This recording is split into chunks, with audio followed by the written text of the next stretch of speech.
Hello and welcome into another episode of Locked On Wolves. Today on the show, let's talk about the aftermath of the collapse against the Charlotte Hornets. The sky's not falling. I feel like this is, I don't know. There's a few different ways to look at this. Let's look at the upcoming schedule, ways to right the ship, and also another quick peek at like good teams have rough patches, right? Let's talk a little bit about that. Yes, there's some X's and O's that, are the reasons they lost against Charlotte. Let's talk about the vibes overall. Plus, the preview of the matchup with the Washington Wizards on Wednesday night. It's all coming. Welcome in. You are Locked On Wolves. You are Locked On Timberwolves, your daily Minnesota Timberwolves podcast. Part of the Locked On Podcast Network. Your team every day.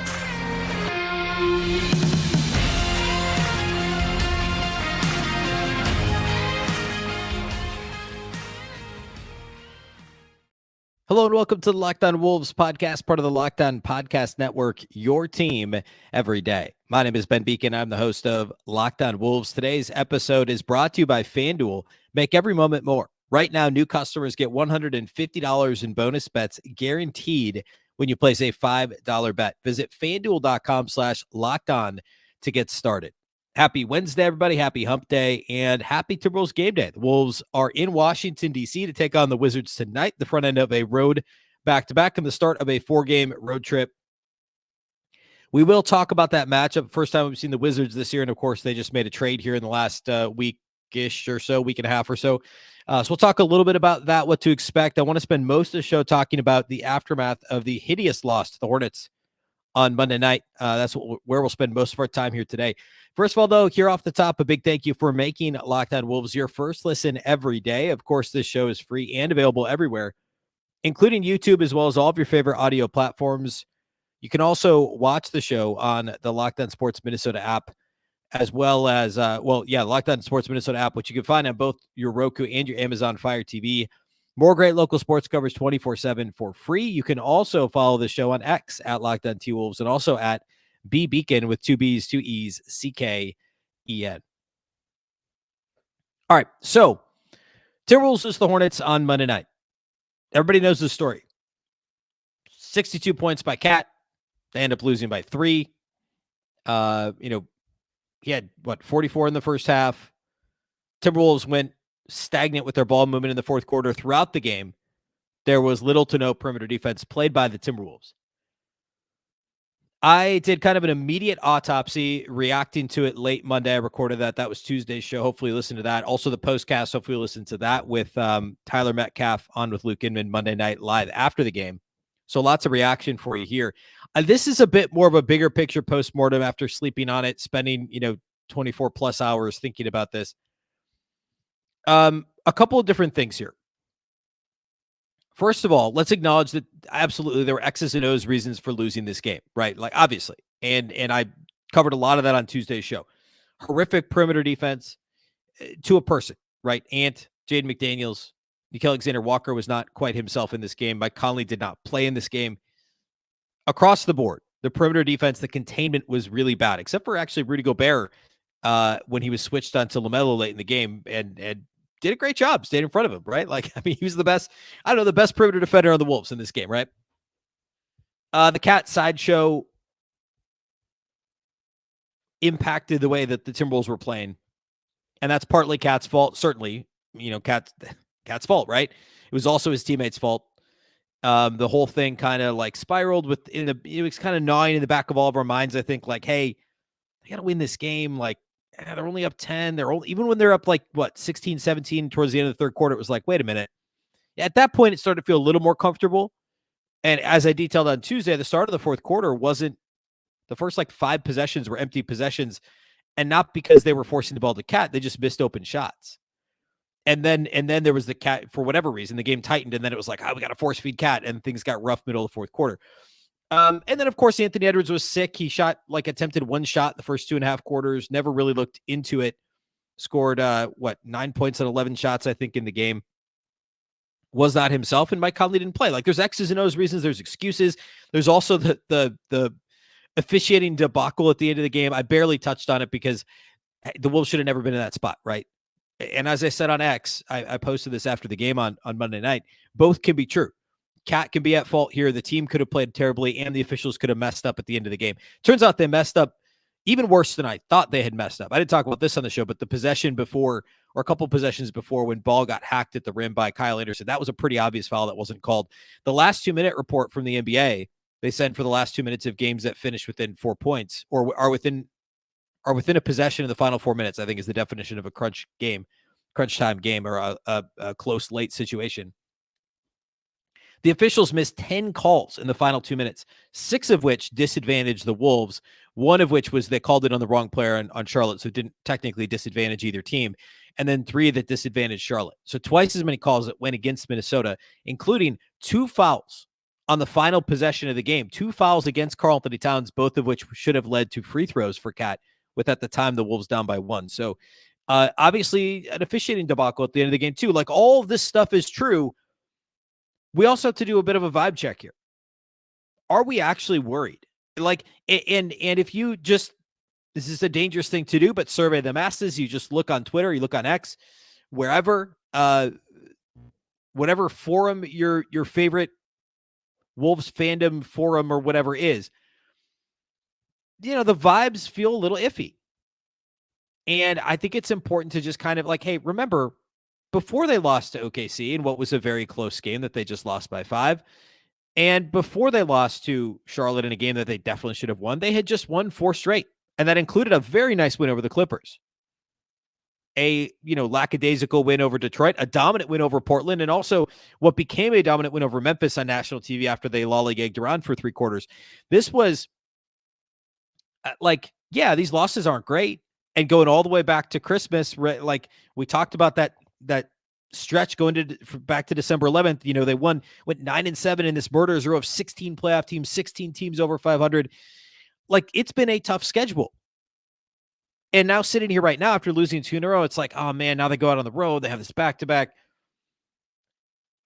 But like, look at who they're playing, right? Washington, Brooklyn, San Antonio. They better win all 3 of those games, or, you know, with the back-to-back. And their 2 out of 3 is still not, you know, you'd like to win all 3. You should win all 3, right? They're going to be favored in all 3 of those games easily. At Oklahoma City and then home for Dallas aren't easy, but home for Orlando, home for Houston aren't super easy, but they're both games they'll be favored in. And then you go at Chicago. You have another at Portland the night before Valentine's. Like, this is a very favorable schedule.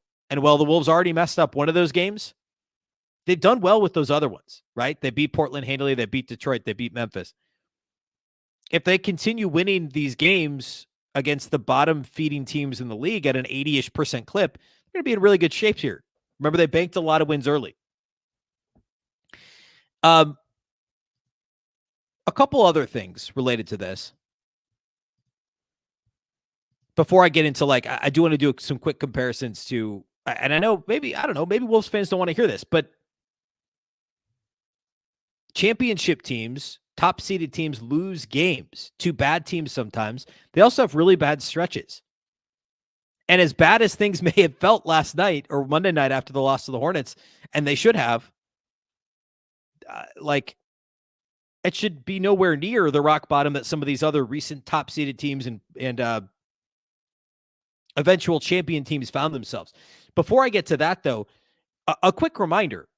This Timberwolves team is still number 1 in the entire NBA, even after giving up 128 points to the 4th worst team in the league. They're number 1 in defensive rating, no matter what site you look at. They're number 1 in effective field goal percentage defensively. They are a top 10 rebounding team on the defensive end of the floor. This is a team that was bottom 5 all of each of the last couple of years. Cleaning the glass, they're number 10, which filters out garbage time, and that's essentially defensive rebound rate. On Basketball Reference, they're actually 2nd. But use the cleaning the glass number, they're 10th, and they're only, 3 percentage points away from Detroit, who's 7th. And they're still top 10 in opponent free throw rate. So they are top 10 in 3 of the 4 defensive factors and number 1 in the most important one, which is opponent effective field goal percentage. And they're 12th in opponent turnover rate. That's not bad. This is still a really good defense. If you want to play around and look at like the last 2 weeks, which I don't love that because it's arbitrary and there's lots of other factors that go into it. Anecdotally, you'd be like, yeah, man, it's been rough lately. Well, guess what? They're 5th in point differential league-wide over the last 2 weeks. They're still 3rd in defense over the last 2 weeks. And they're actually 14th in offense over the last 2 weeks, a top half of the league offense, which obviously that's where this team should be anyway. But compared to the season long, hovering around 20th, it's not bad. So even if we don't want to hear it, the sky is not falling. I do want to do that comparison I want to look actually real quick at last year's Nuggets team, the Warriors championship team from 2 years ago, and then also the Memphis Grizzlies from 2 years ago, who are, not really a comp for Minnesota, but a little bit in the sense that they were an up-and-coming team that got to the second round of the playoffs, actually beat the Wolves in the playoffs that year. So there's some parallels there in terms of their profile as a team versus a been there, done that team like the Warriors or a team like the Nuggets who hadn't been there, done that, but had a reigning MVP on their team last year. So I want to do all that here next.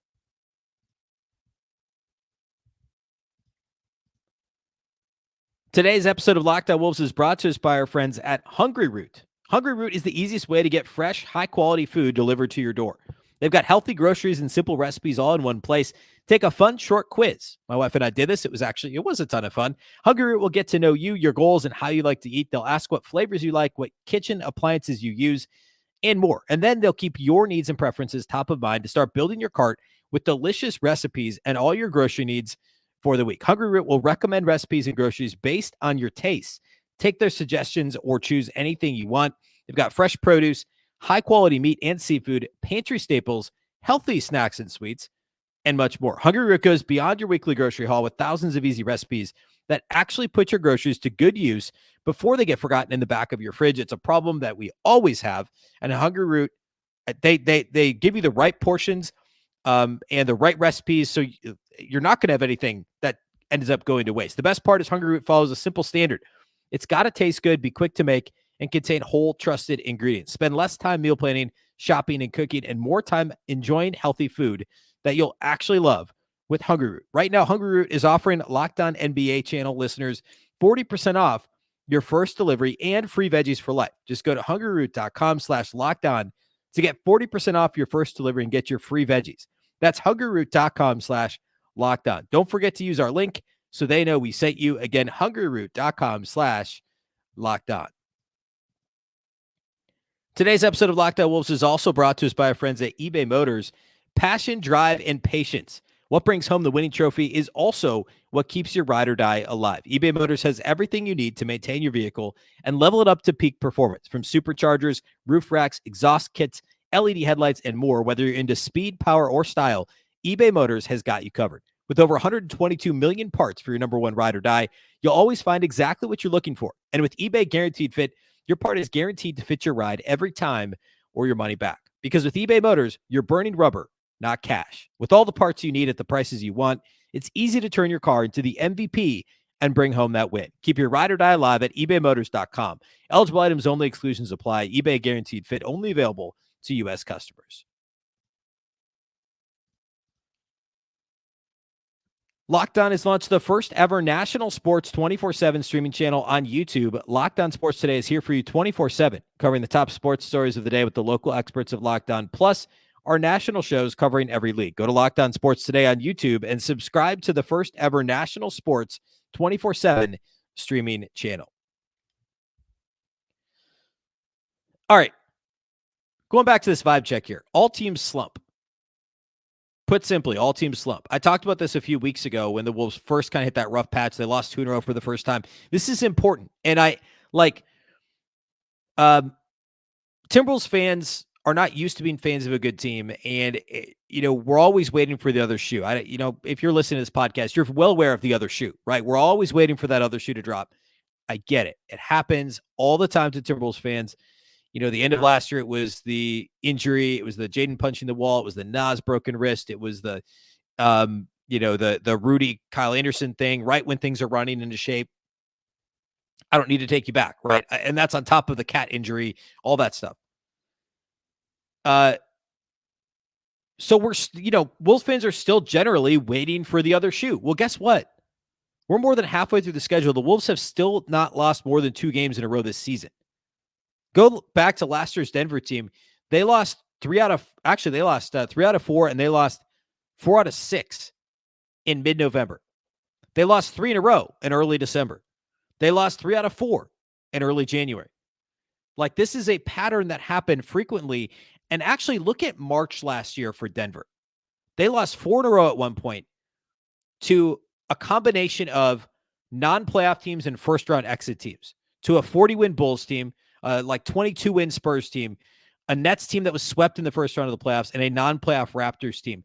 That's 4 consecutive losses to teams that either were swept in the first round or didn't make the playoffs last year.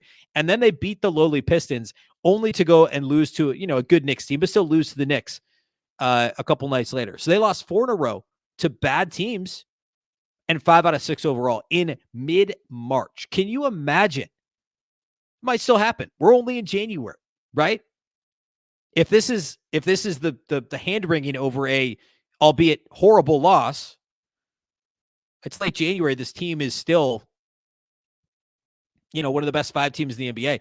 And then to close the season, you might remember this, the end of March into early April, Denver lost 5 out of 6 games. They lost to the Pelicans by 19, only scored 88 points in that game. The Pelicans, of course, ended up being a play-in loss team. Play-in loss team to the Thunder. They lost to the Suns. They lost at the Rockets, who were bad. They lost at the Suns, and they lost at the non-playoff Utah Jazz, sandwiched around a win against the Warriors. So if you take March and April together, they went on a streak from March 8th to the last game of the season, April 9th. So a month. We'll call it a month. And the eventual champion Denver Nuggets went 7-9 and backed their way into the playoffs. That was at the end of the regular season last year. That happens to teams. You want to talk the year before, the Golden State Warriors, who won the title. They had a stretch from early February to early March, basically another month. They went 2-8 over the course of 10 games. And that included a loss at the Utah Jazz, who I guess that year were a first-round and out team. A loss to the Knicks, who were not a playoff team that year. A loss to the Timberwolves, who were a first-round and out playoff team that year. A couple good teams in there, but they still lost 8 out of 10. And then in March, they had another stretch where they lost 7 out of 8. This is a team that won 53 games and won the title. And in that 7 out of 8 stretch, they lost to the Spurs. They lost at the Magic. They lost at the Hawks. They lost at the Wizards. So this stuff happens. And that was a veteran, a team that had been there, done that for the most part in the Golden State Warriors. But can you imagine if the Timberwolves had lost or at any point do lose consecutive games to, like, in this case, it was a 34-win Spurs team and then a 22-win Magic team in consecutive games? The sky would absolutely be falling. Take the Memphis Grizzlies from that season, the 21-22 season, the parallel being it was Ja's third year. I know this is Ant's fourth, but it was Ja's third year. The year Memphis got the 3 seed, they started the year terribly. Remember, they were, 6-7, 9-10 by Thanksgiving, and then surged over the second part of the year. Ja got hurt. They played well while he was out. He came back, and they were awesome. They beat the Wolves in the first round of the playoffs, eventually lose to the Warriors, actually, in the second round of the playoffs. But that Grizzlies team, even once they started playing well, right? Like, even once they got past the 9-10 start towards the end of the year, they lost to the Hawks. They finished the year losing 3 out of 4, including a loss at the Jazz, at the Nuggets, and a loss to the Celtics. It's obviously a tough schedule, but they lost 3 out of 4 to close the season. At one point during that year, they lost 3 consecutive games. One was to a 27-win Trailblazers team. And then the next night, they lost to a 24-win Thunder team. So consecutive losses to sub-27-win teams in a season. Like this stuff happens. That's the point. Maybe I'm belaboring the point a little, but I think it's important to remember this. It doesn't make it any more excusable. I'm not making excuses. I'm trying to provide context for, hey, this is an 82-game season, and this loss to the Hornets counts the same as the Game 3 loss to the Hawks. You remember the night of that loss to the Hawks, how the Wolves collapsed in that game?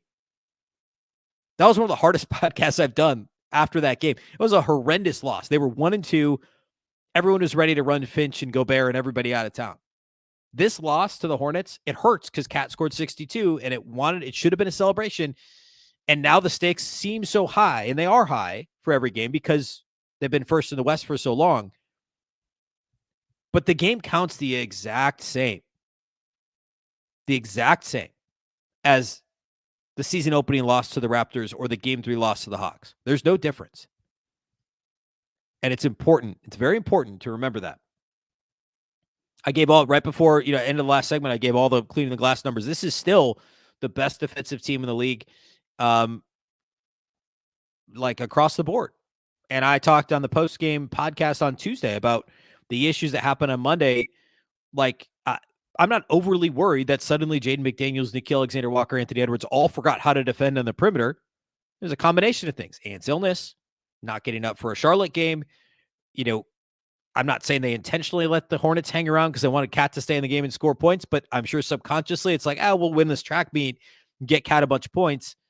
Conley not playing certainly impacted both the actual perimeter defense and then also, I'm sure, the way these guys were operating, on a string defensively or not on a string defensively, right? So, all that to say, the schedule that I referenced earlier, you got to win 3 out of 4 on the road here. Washington, Brooklyn, San Antonio, and then a tough one in OKC next Monday. And then home for Dallas, Orlando, Houston. That's 3 winnable games. It's a real chance here. Say they in this next 7 games, they should go 5-2. And then you got some more winnable ones on the road. Chicago and Portland mixed in there with some tough ones. Actually, Portland times 2. So, and by the way, they still have a half game lead over OKC in the West. Like, they're still number 1 in the Western Conference. As surprising as that may be, I'm sorry, they're tied now to OKC. OKC actually just won. As I was recording this podcast, OKC beat Portland by just a bucket. So technically the Wolves are second now because OKC has the tiebreaker at the moment. They also have a better point differential, but the Wolves still have the third best point differential in the West. They've still got the 5th best point differential in the entire NBA. They're still tied for the 2nd best record in the entire NBA. So the sky has not fallen. And there's a lot of opportunity here upcoming to right the ship for Minnesota. I want to preview this matchup against the Wizards, who we have not seen yet this year. Old friend Tyus Jones. Let's preview that matchup here next. Today's episode of Locked On Wolves is brought to us by our friends at FanDuel. The NFL only has 2 weeks left. We have Conference Championship Sunday upcoming this weekend, followed by the big game a couple of weeks after that. So within 3 weeks of the big game, there is still time to get in on the action with FanDuel, America's #1 sportsbook. Right now, new customers get $150 in bonus bets guaranteed when you place a $5 bet. That's right. Just a $5 bet, and that's $150 in bonus bets, win or lose. The app is so easy to use, and there are so many different ways to bet, like live same-game parlays. You can find bets in the new Explore tab. You can make a parlay in the Parlay Hub. It's the best way to find popular parlays and so much more even beyond that. Visit FanDuel.com/lockedon and make your first bet a layup. FanDuel, official partner of the NFL.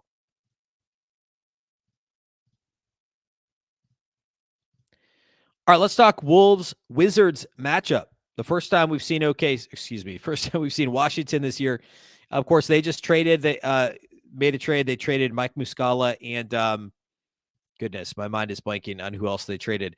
Traded 2 players to Pistons. Completely blank there. They did get back Marvin Bagley, who, of course, former Sacramento King, and he's coming off the bench, or at least has since he's come to Washington. Has played pretty well. Washington most recently lost by 9 to Denver, so they put up a bit of a fight. Kyle Kuzma's had a big year offensively, but he's been horrific on the defensive end of the floor and really a net negative for them. Tyus Jones has really been their best player. I don't think there's any question. Certainly a chance he gets traded at the deadline. It's not going to be to Minnesota. We talked about that on the Minnesota basketball party a couple weeks ago, and I'm sure we will. We've got a couple weeks here till the deadline.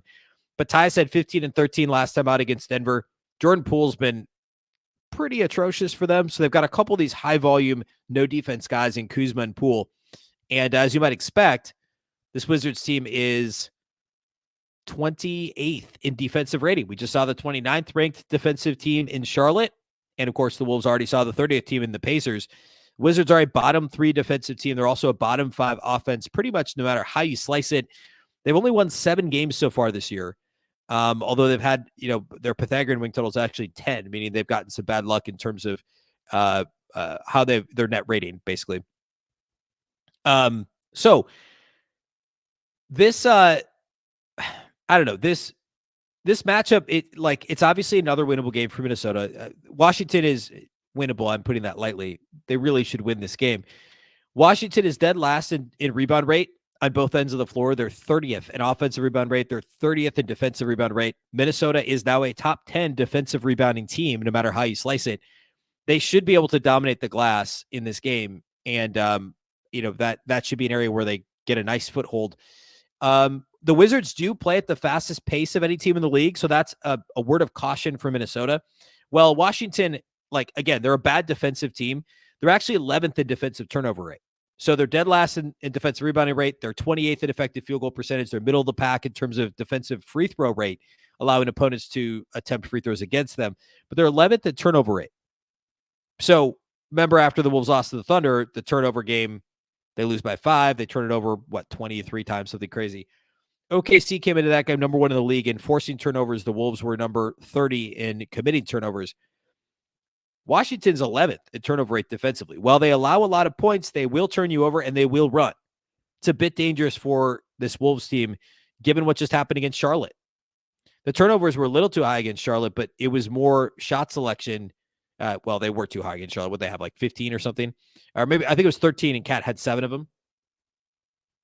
So you have to watch the turnovers, and that is evergreen. That's the number 1 key to the game forever for the Timberwolves right now, because they've been so bad turning the ball over, and against the team that their only shot, frankly, is to turn the Wolves over a bunch and run and increase the number of possessions in the game. And Washington wants to do exactly that. So it's a bit of a scary matchup in that regard. Again, the Wolves will have a size advantage, a massive size advantage, as they often do.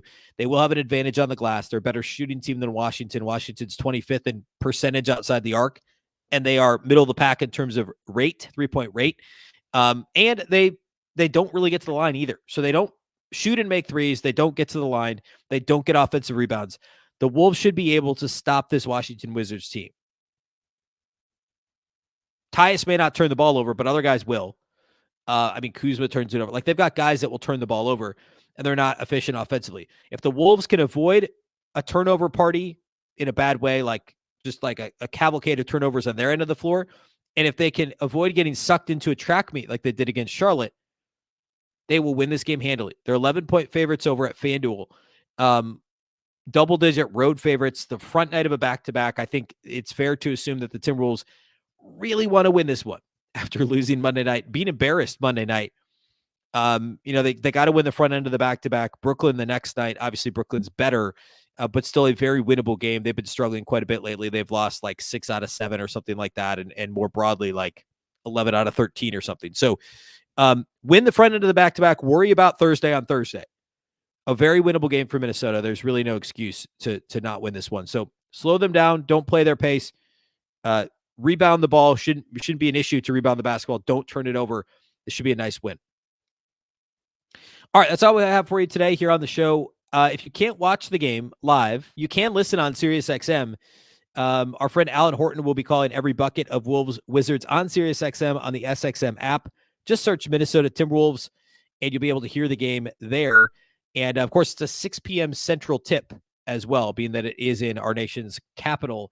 And then, of course, the live postcast will be, I believe Jack Bortman will be joining Luke Inman for the postcast live following the game. So being a 6 o'clock tip, it'll probably be a little before 9 o'clock Central when they go live at the Locked On Sports Minnesota YouTube channel. We'll have that audio here after the fact on the Locked On Wolves audio feed as well.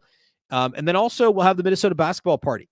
Depending on when you're listening to this, that's the next episode in your feed. You'll be able to listen to that on Locked On Wolves as well. Myself, Jack Borman of Canis Supus, editor-in-chief over there, Reggie Wilson from Care 11, the sports anchor there, and Ron Johnson of the Ron Johnson Show, hosted by Sam Ekstrom. So be sure to check that out as well. That's all we have for you today. A big thank you for making Locked On Wolves your first listen every day. Of course, this show is free and available everywhere, including YouTube, as well as all of your favorite audio platforms. Wherever you like to listen to podcasts, you can find Locked On Wolves. You can also watch on the Locked On Sports Minnesota app on Roku and Amazon Fire TV. And you can follow on X at Locked On T-Wolves and also at Beecken with 2 B's, 2 E's, C-K-E-N. Of course, the Locked On Wolves podcast is part of the Locked On Podcast Network. Remember, the Locked On Network is your local experts on all the biggest stories. Once again, I'm Ben Beecken. This is the Locked On Wolves podcast, and we'll catch you next time.